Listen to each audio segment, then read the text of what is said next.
Gary grew up in Wheeling, West Virginia, graduated from West Point in 1973, and married way over his head. I met his bride. He, like most of us, married way over his head. That includes me, Suzanne, by the way. Okay. He spent 7 years in the Army before joining Mobil Oil in 1981, worked for them in a variety of what I call headquarters positions for 22 years. Exxon bought him out. I think he worked another year or two after that. But most of my Mobil compadres said there was a marked difference in the corporate culture when the Tiger bought the Flying Red Horse. So Gary might want to comment on that. He might not. Left Mobil in February '02. His Army Reserve unit shortly thereafter asked him to go to the Pentagon to help out on a little project. The Pentagon has always got science projects going, and this one was probably unnamed at that time, but I was working at ForceCom from August '02 to June of '03, and we knew what was going on. The science project was going to involve Iraq. But Gary spent 5 months pre-war planning. He was on the initial team to go to Iraq with Lieutenant General Jay Garner, who was in charge 30 or 45 days when he was replaced by Paul Bremer. And Gary basically worked damn hard at trying to get the Iraq oil infrastructure up and running to their pre-war levels. And he's going to talk about, he started writing the book in 2013. It's a great read. It's detailed. And he walks you right through kind of his metamorphosis in coming to some realizations that he didn't have at the beginning. Okay, before I get into my presentation, please indulge me for just a minute. I understand that the Rotarians' primary motto is service above self. So I'd like to recognize a person who served 2 tours in Iraq, Colonel John Scanlan. John, Colonel Scanlan, thank you for your service. You're welcome. Next slide, please. Let me start by talking about what the target audiences were for my book. My book had 3 targets: people interested in military history, people interested in the oil industry, and people who like controversy.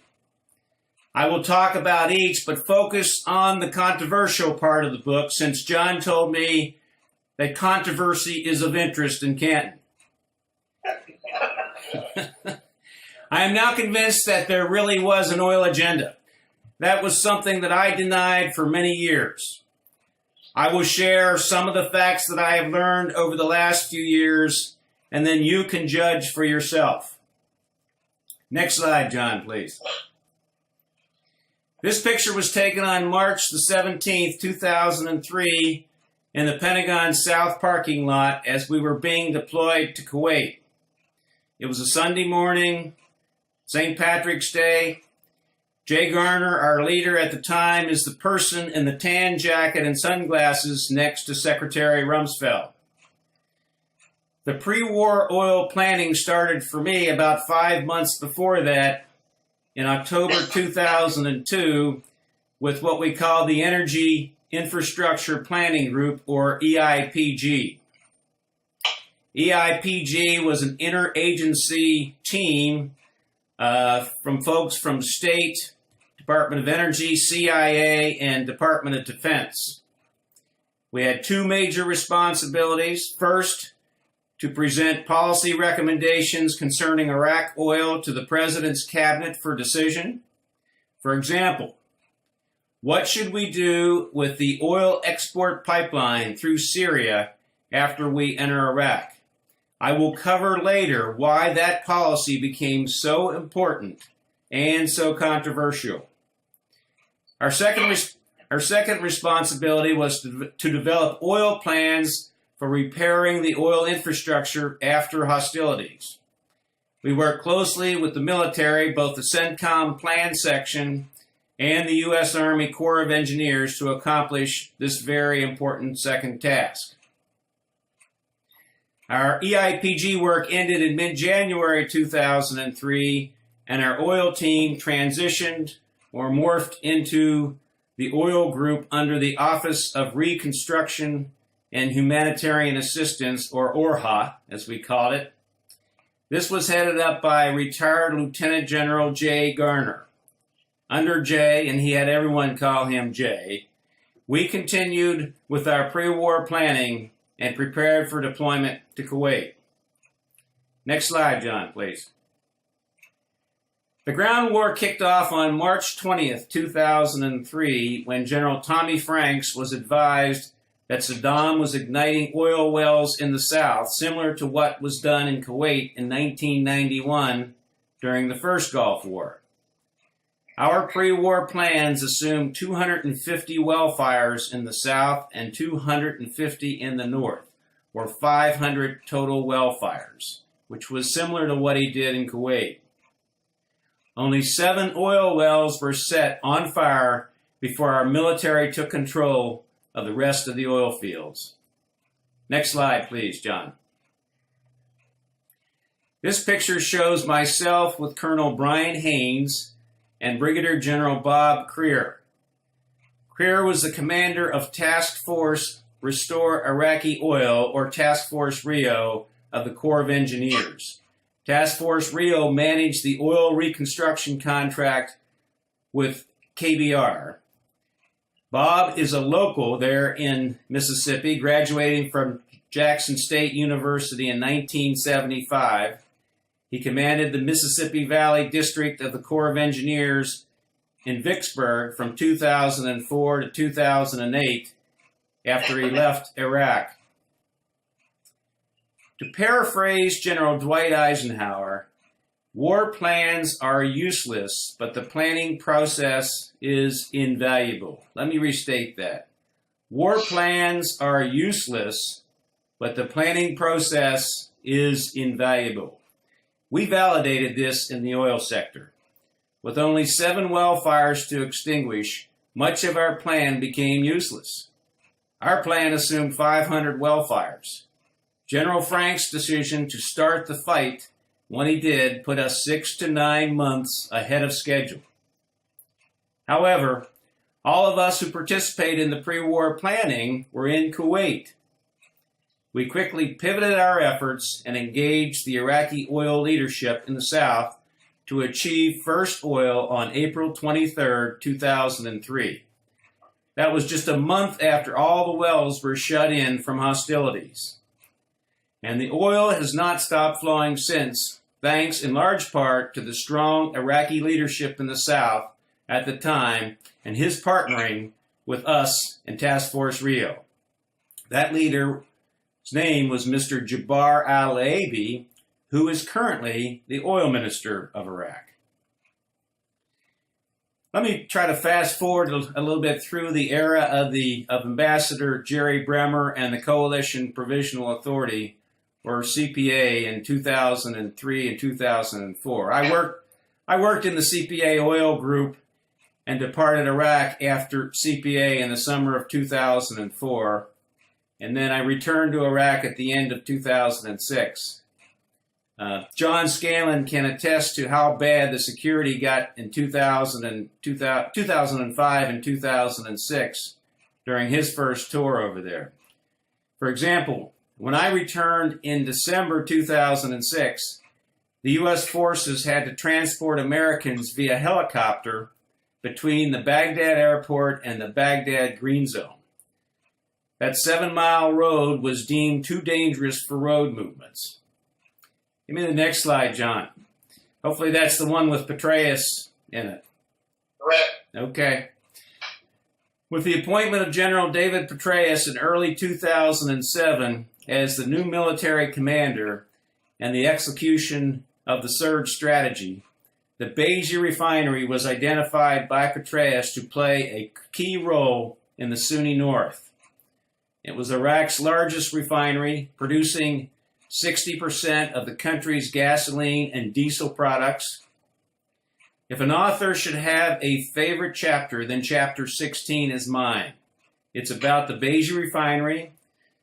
It shows how strong leadership from Dr. Ali Obeidi, the Iraqi, General David Petraeus, and the many U.S. Army captains who worked closely with Obeidi fixed the serious security and operational problems at the refinery. That picture was taken in June 2007 on one of my many trips to Beji. Of course, that's a much younger me with General Petraeus and Dr. Ali Obeidi.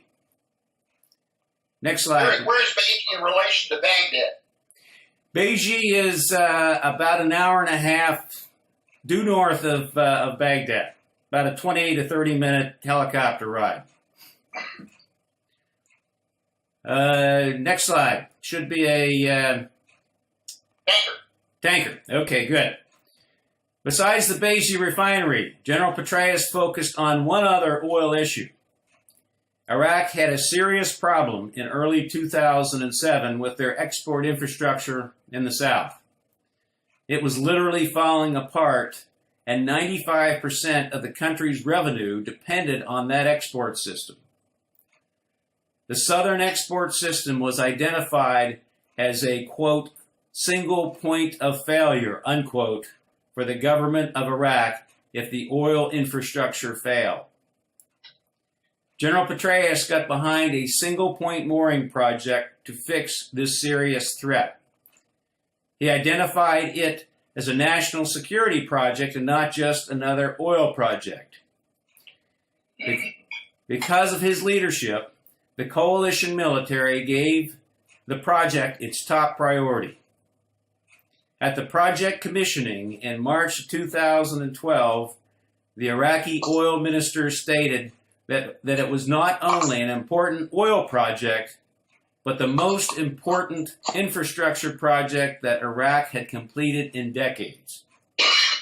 I agree, and I was honored to have played a significant role in that project. That picture is the first tanker loading through a single-point mooring after commissioning.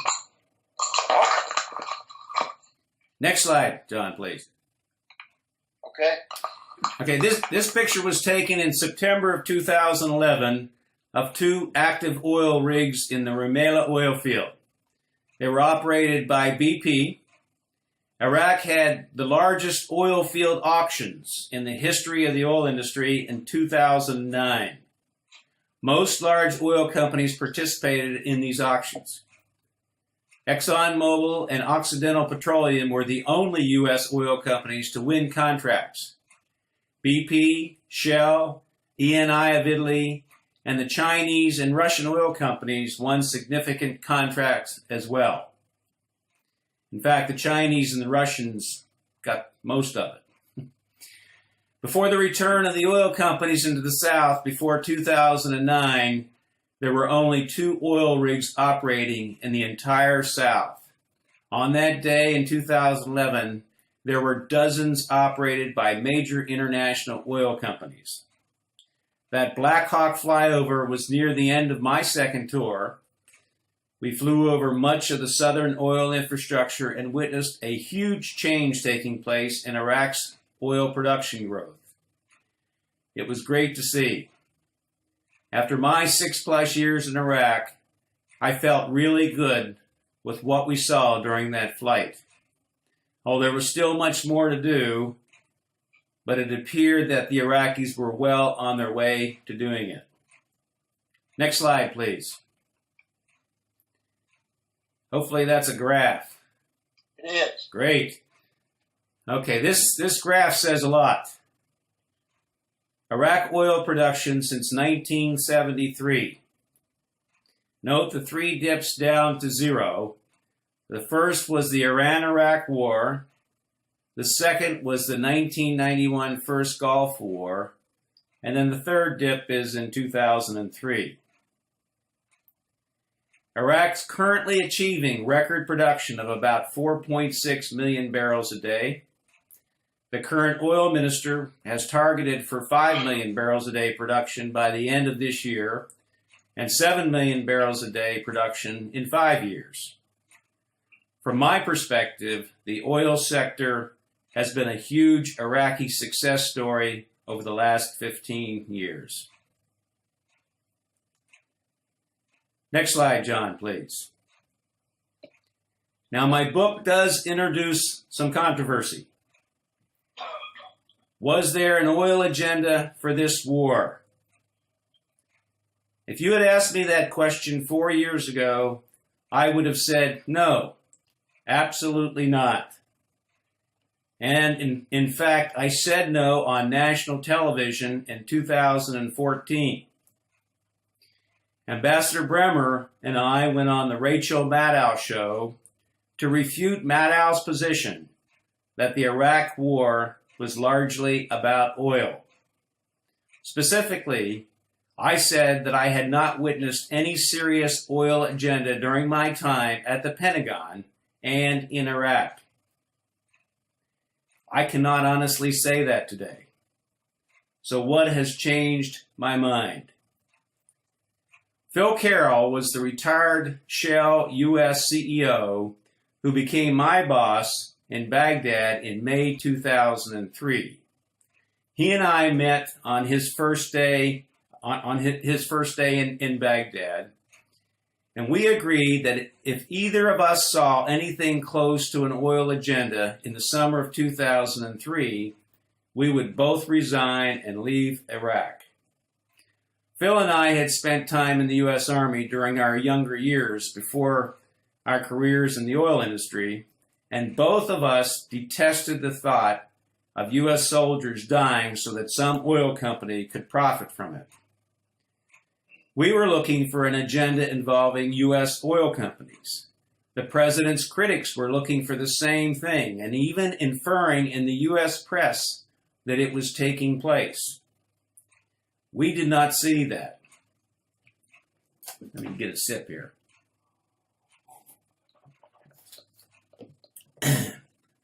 Up until 2013, my focus was on execution of plans and helping the Iraq oil sector as best I could.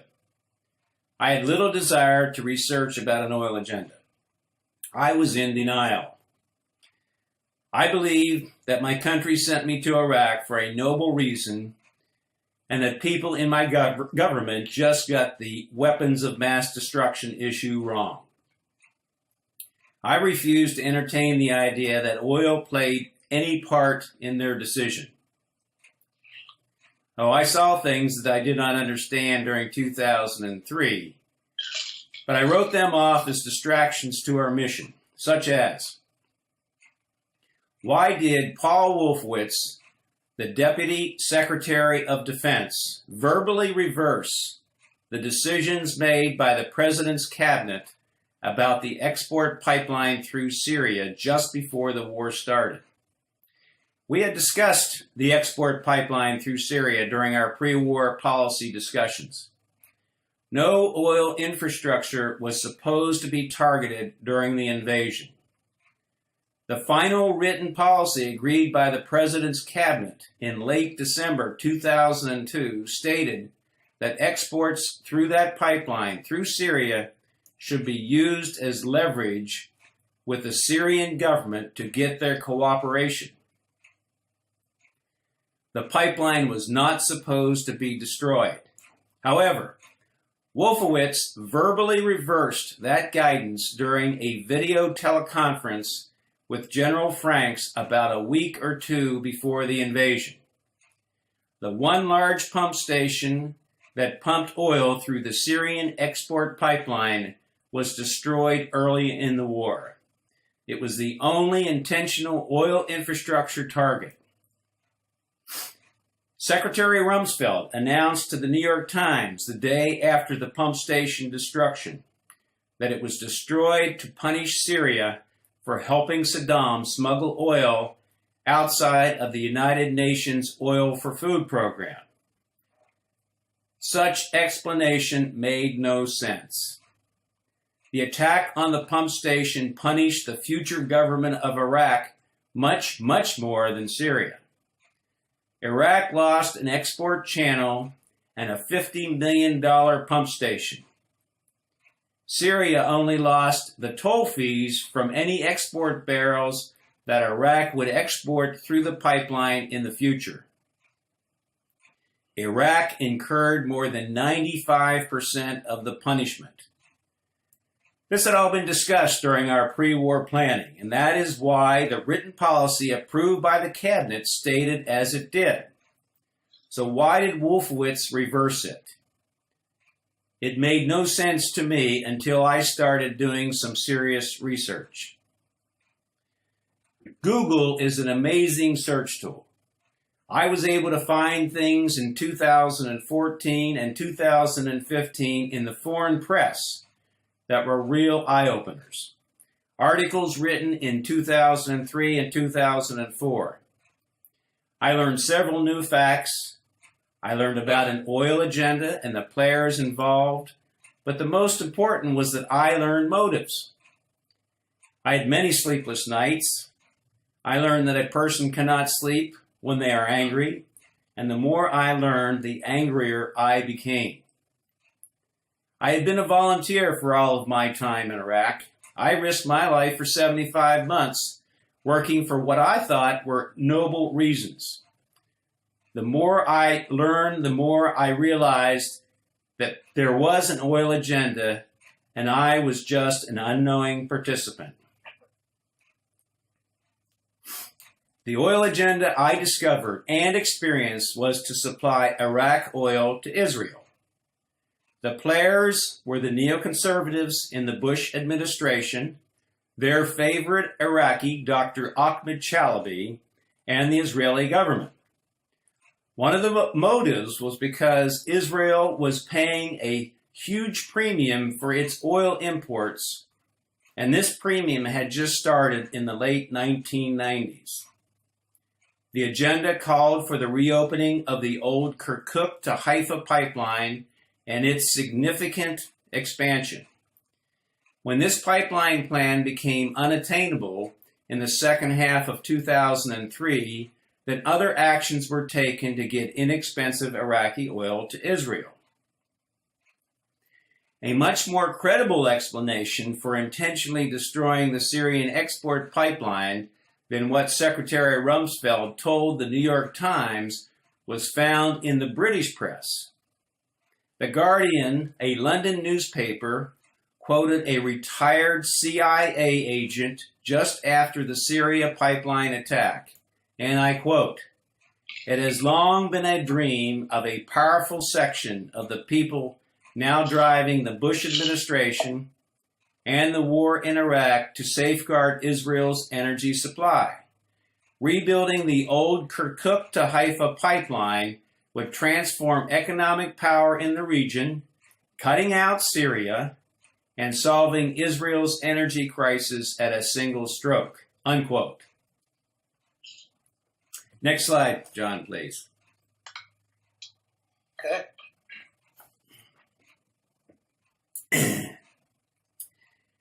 This was just one of several facts that I discovered during my research. Our nation's second president, John Adams, was quoted as saying, "Facts are stubborn things, and whatever may be our wishes, our inclinations, or the dictates of our passions, they cannot alter the state of facts and evidence." 10 facts are listed at the end of my book, and include the 5 on this slide that I label as tipping point items. These 5 facts made me realize that I had been in denial for many years. After learning these facts, coupled with my experiences, I recognized that there really was an oil agenda. Let's take a look at the first bullet on the slide. Israeli Infrastructure Minister Joseph Pritzker was interviewed in the Israeli press on March 31, 2003. That was before the U.S. forces had even taken Baghdad. He was identifying how the Iraq war would benefit Israel economically. He was in contact with civilians at the Pentagon, and they were planning to reopen the pipeline between Kirkuk in Iraq and Haifa, Israel, a pipeline that was the only export pipeline in Iraq from 1934, when it was first constructed, until 1948, when Israel came into existence and the pipeline was closed by the government of Iraq. The pipeline through Syria was built to replace that original Haifa pipeline.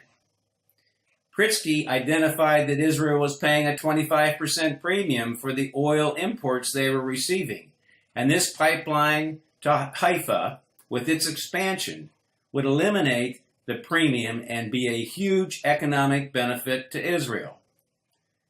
The next bullet. The Israeli finance minister in 2003 was Benjamin Netanyahu. He's Israel's current prime minister. The Israeli press reported that Netanyahu went to London in 2003 to find investors willing to invest in the expansion of the Kirkuk to Haifa pipeline. A quote from his sales pitch about the oil pipeline to Haifa went this way, and I quote, "And this is no pipe dream," unquote. The third bullet. The number 3 person at the Pentagon in 2003 was Doug Feith. Feith's law partner for 15 years before Feith joined the Bush administration was Mark Zell. Zell was interviewed in 2004 in an article entitled "How Ahmed Chalabi Conned the Neocons." Zell is quoted as saying that Chalabi promised to reopen the Kirkuk to Haifa pipeline and enable a huge amount of business between Iraq and Israel. Zell went on to further criticize Ahmed Chalabi, saying, "Ahmed Chalabi is a treacherous, spineless turncoat," unquote. The nerve of this guy, Zell, criticizing his partner in crime who helped push us into a war that would eventually cost us 4,489 KIAs, or killed in action, and over $2 trillion just so that he could make millions in profits. The next bullet. Scooter Libby was Vice President Cheney's chief of staff in Washington. Libby had a secure communications link to Ahmed Chalabi in Baghdad during the summer of 2003. Libby was also linked to the nefarious oil trader Mark Rich. That name might be familiar to you. Mark Rich was a person who President Clinton pardoned on his last day in office for crimes of income tax evasion of $100 million and trading with the enemy, Iran.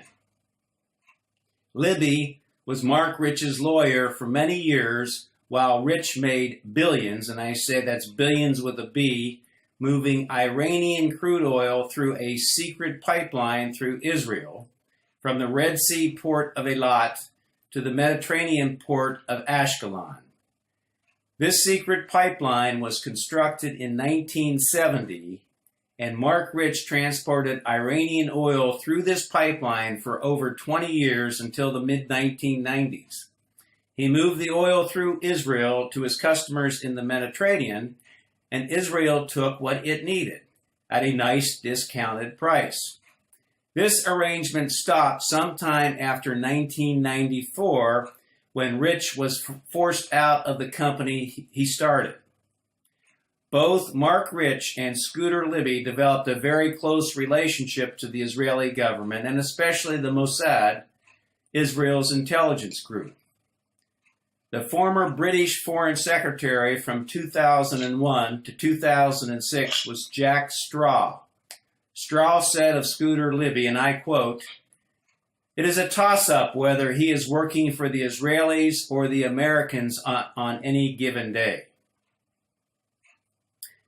The last bullet that I have there was there was a young analyst assigned to our EIPG team back in October 2003 by the name of Mike Makowski.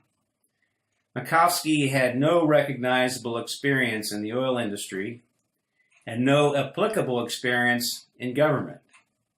So his role on our team was somewhat contentious. The security people at the Pentagon refused to grant him a top secret clearance, and he refused to deploy to Iraq with the rest of us, remaining at the Pentagon as the Pentagon's so-called expert on the Iraq oil sector.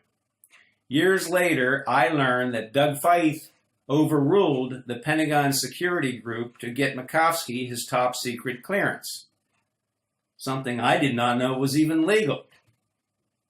I also learned that AIPAC, the Israeli lobby group in D.C., placed Makovsky in Doug Feith's group at the Pentagon. I also learned that Makovsky left the United States in 1989 to join the Israeli Foreign Service. My CIA contacts told me that Israel's Foreign Service is 98% Mossad, the Israeli intelligence group. So it prompts a question. Why was a Mossad contact with no oil experience placed in a key Iraq oil position at the Pentagon in 2002 through 2008? The only reasonable conclusion was to support the identified oil agenda for supplying Iraq oil to Israel. Makovsky is currently the chief executive officer of JINSA, which stands for the Jewish Institute for National Security Affairs, and that is an Israeli lobby think tank in D.C. Tom Friedman. Tom Friedman is a Pulitzer Prize-winning columnist for the New York Times. He was also highly respected by several of the high-ranking general officers I worked with in Iraq. Friedman was interviewed by the Israeli press in April 2003 at his offices in Washington, D.C. The war was only a few weeks old then, but Friedman knew what it would take many of us several years to fully comprehend. And I'm quoting Friedman here. It's the war the neoconservatives wanted. It's the war the neoconservatives marketed. Those people had an idea to sell when September 11 came, and they sold it. Oh boy, did they sell it. I could give you the names of 25 people who, if you had exiled them to a deserted island a year and a half ago, the Iraq War would not have happened. Unquote. The costs to the United States for invading Iraq were huge. There were 4,489 sons and daughters killed, 32,223 troops injured, and that doesn't include PTSD. There were at least 134,000 Iraqi civilians killed, and again, the financial cost to our country of more than $2 trillion. Did our country incur all those costs because of a couple dozen neoconservatives' desire to get energy security for Israel? Did a network of highly educated right-wing pro-Israel U.S. government senior political appointees develop a plan to help Israel and enrich themselves and their colleagues at the expense of our country? You be the judge. Thank you very much for your time.